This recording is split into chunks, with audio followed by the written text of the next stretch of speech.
Se eu te disser que existe uma indústria de 180 bilhões de dólares que estuda seu cérebro há décadas para te viciar, e que provavelmente você ou alguém da sua família já caiu nessa armadilha sem nem perceber, você acreditaria?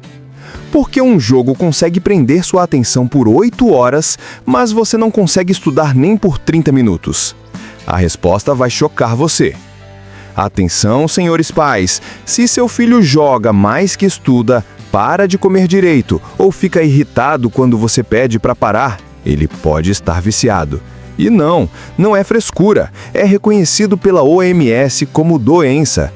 Fala pessoal, nos próximos minutos vocês vão descobrir a verdade que ninguém quer que vocês saibam sobre o vício em games.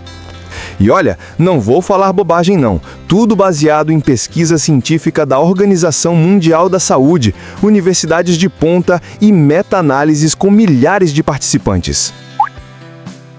Ao final deste vídeo, vocês vão entender exatamente como seu cérebro é hackeado pelos jogos, porque as loot boxes são literalmente cassinos disfarçados e, mais importante, como quebrar esse ciclo se você ou alguém que você ama está preso nessa. Pais, prestem atenção, vocês vão descobrir sinais que talvez estejam passando despercebidos. E jogadores, relaxem, não vou falar para vocês pararem de jogar, mas sim para jogarem de forma consciente. Bora nessa? Então vamos começar pelo básico. O que diabos é vício em games? Porque muita gente confunde jogar muito com ser viciado, e isso cria uma confusão danada. A Organização Mundial da Saúde, em 2018, oficialmente reconheceu o transtorno de jogos como uma condição de saúde mental. Pessoal, isso não é brincadeira. Eles colocaram no mesmo patamar que dependência química. Os critérios são bem específicos. Primeiro, perda de controle sobre o gaming. Segundo, priorizar o jogo acima de outras atividades e responsabilidades. Terceiro, continuar jogando mesmo sabendo das consequências negativas. E tudo isso por pelo menos 12 meses. Deixa eu dar um exemplo real. João, 16 anos, começou faltando algumas aulas para jogar. É só hoje, ele pensava. 6 meses depois, estava repetindo o ano, brigou com a família, perdeu os amigos da escola, mas continuava jogando 12 horas por dia porque era a única coisa que ainda lhe dava prazer. E aqui que mora o perigo, galera. Não é sobre jogar 8 horas no fim de semana com os amigos, é sobre não conseguir parar mesmo quando sua vida está desmoronando.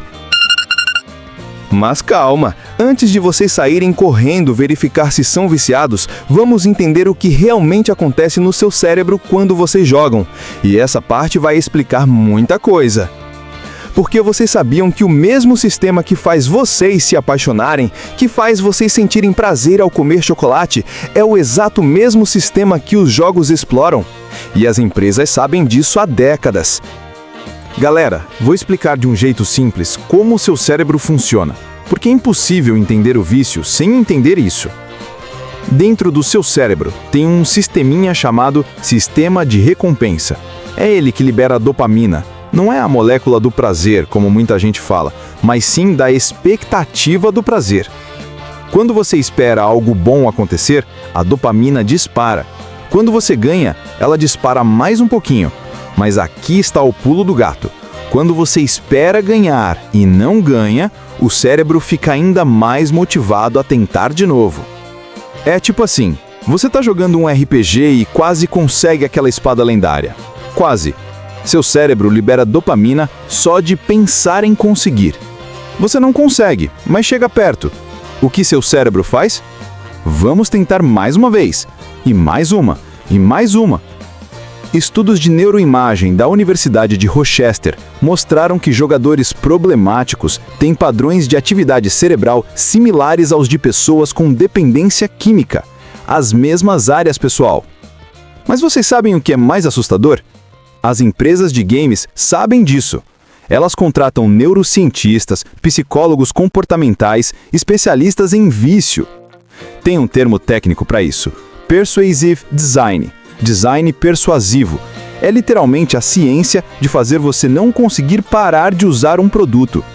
Vocês sabiam que algumas empresas fazem testes AB com milhares de jogadores só para descobrir qual cor de botão faz vocês gastarem mais dinheiro? Qual som deixa vocês mais ansiosos para a próxima partida? Eles mapeiam seu comportamento específico. Quando você joga mais, quando você gasta mais, quando você está mais vulnerável. Na verdade, existem 4 pilares fundamentais que toda empresa de games usa para hackear seu cérebro. E quando vocês entenderem esses 4 pilares, vão olhar para qualquer jogo e pensar: cara, como eu não percebi isso antes? Bora descobrir quais são? Pessoal, estes são os 4 pilares que toda empresa usa. Memorizem eles, porque depois vocês vão ver isso em todo lugar. Primeiro pilar: recompensas variáveis. Lembram da história da dopamina?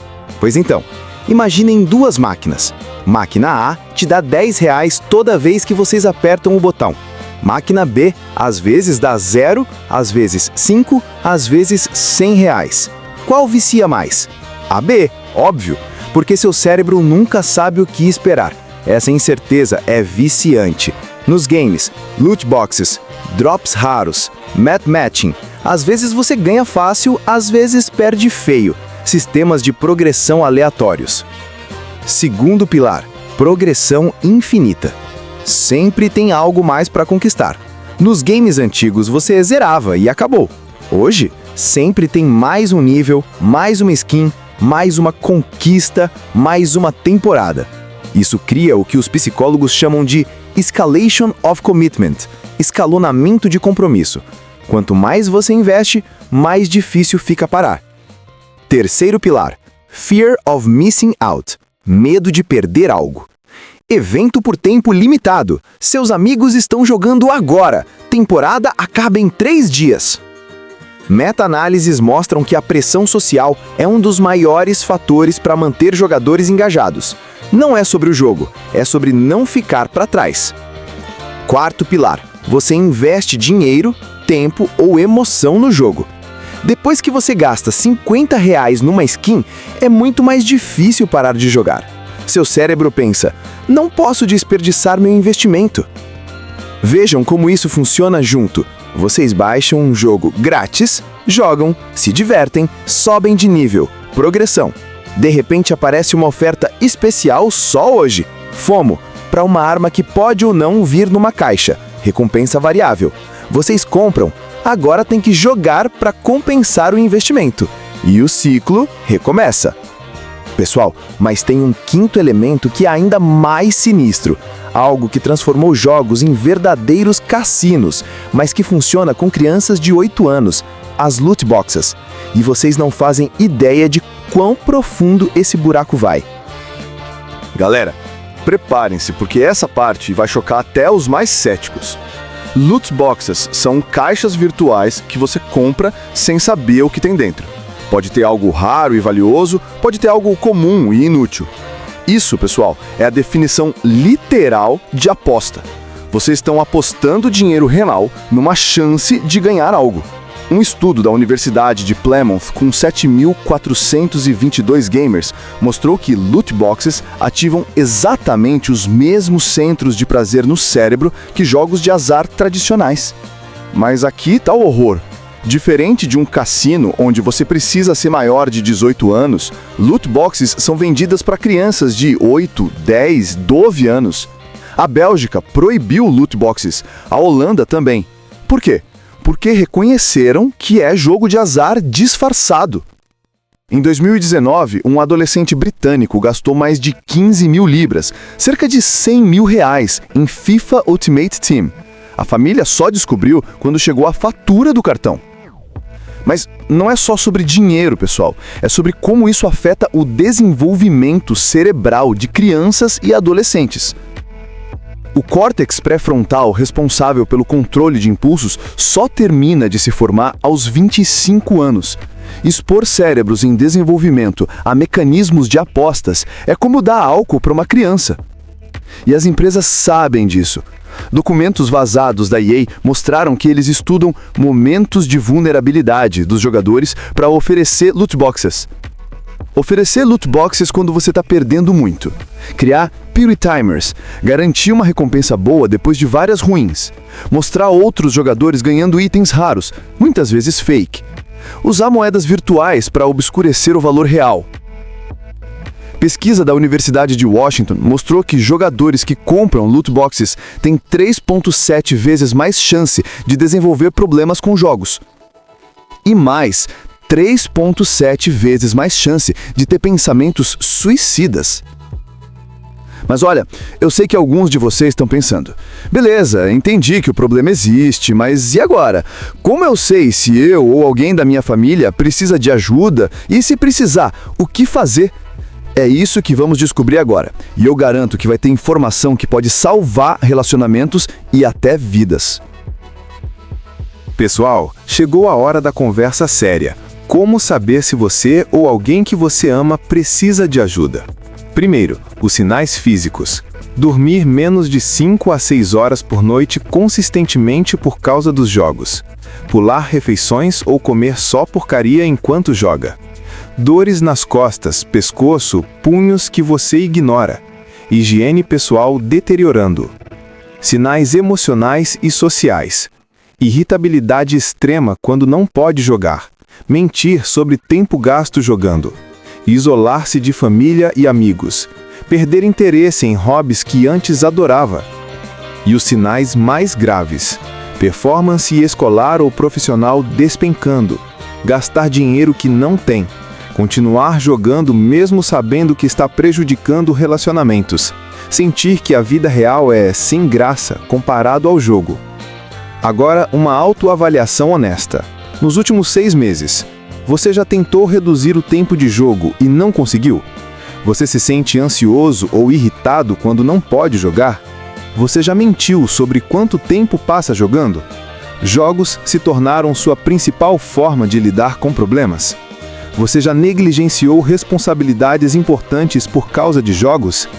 Se você respondeu sim para 3 ou mais, é hora de procurar ajuda profissional. Agora, a boa notícia. Vício em games tem tratamento eficaz. Terapia Cognitivo-Comportamental, TCC. A TCC é o padrão ouro para tratamento. Meta-análises mostram eficácia de 70% a 80% em reduzir comportamentos problemáticos de gaming. Como funciona? Você aprende a identificar gatilhos, desenvolver estratégias de enfrentamento e modificar pensamentos disfuncionais sobre jogos. Exemplo prático.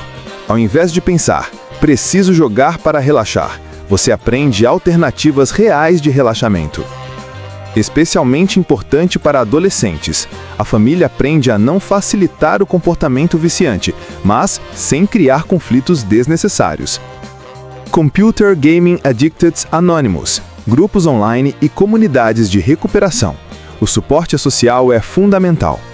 Em casos severos, antidepressivos ou estabilizadores de humor podem ajudar, sempre com acompanhamento psiquiátrico. Importante, nunca tentem tratar sozinhos casos severos. Procurem profissionais especializados em dependências comportamentais. Mas, pessoal, além do tratamento, existem estratégias práticas que qualquer pessoa pode implementar hoje para ter uma relação mais saudável com games. E para os pais que estão assistindo, vocês vão descobrir como proteger seus filhos sem virar os vilões da história. Beleza, galera. Agora vamos ao que interessa. O que fazer na prática? Estratégias de autorregulação. Timer físico. Usem um timer de cozinha, não do celular. Quando tocar, parem. Regra do 20-20-20.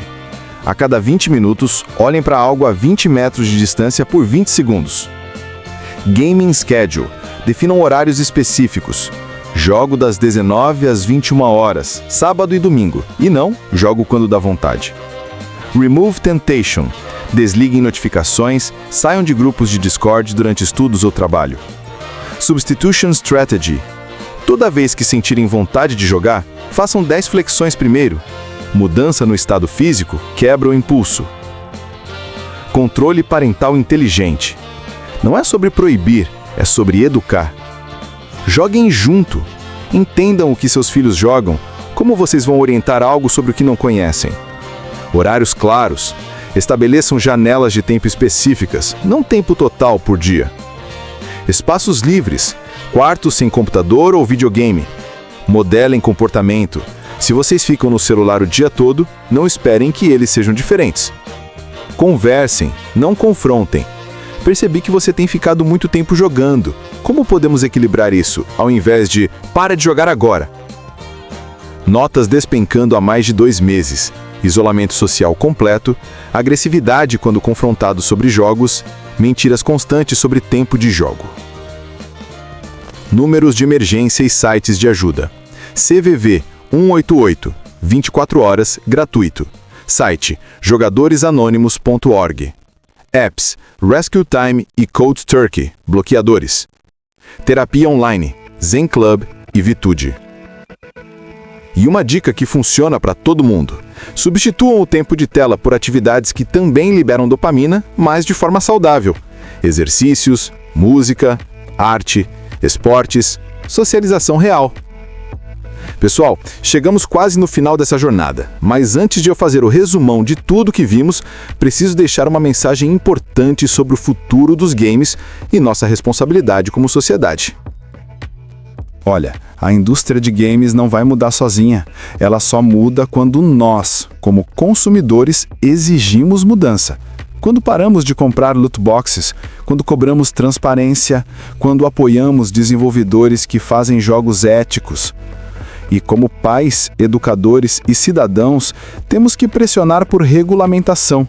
Outros países já estão fazendo isso, por que não o Brasil? Proteção de menores não é censura, é responsabilidade. Porque, no final das contas, games podem ser uma força incrível para educação, conexão social e diversão, mas só se a gente não deixar que o lucro desenfreado sequestre essa tecnologia. Gente, que jornada! Vamos rapidinho recapitular o que descobrimos. Vício em games é real e reconhecido pela OMS. O seu cérebro é literalmente hackeado por design persuasivo. Os 4 pilares: recompensas variáveis, progressão infinita, pressão social e investimento. Loot boxes são cassinos disfarçados vendidos para crianças. Tem tratamento eficaz disponível. Estratégias práticas funcionam quando aplicadas consistentemente. Mas olha, não quero que vocês saiam daqui achando que games são um demônio. Não são. Gaming pode ser diversão saudável, pode desenvolver habilidades, pode conectar pessoas. A questão é consciência. Quando você sabe como funciona, você tem poder de escolha. Você decide se quer jogar ou se o jogo está jogando com você. E pessoal, se este vídeo ajudou vocês, 2 favores. Primeiro, compartilhem com alguém que pode precisar dessa informação. Segundo, no finalzinho eu vou deixar um vídeo sobre como a tecnologia em geral vicia. Redes sociais, streaming, tudo. Porque essa conversa é muito maior que games. Deixe nos comentários qual insight mais impactou vocês hoje. Um abraço, cuidem-se e lembrem-se, vocês têm o poder de escolha. Até a próxima!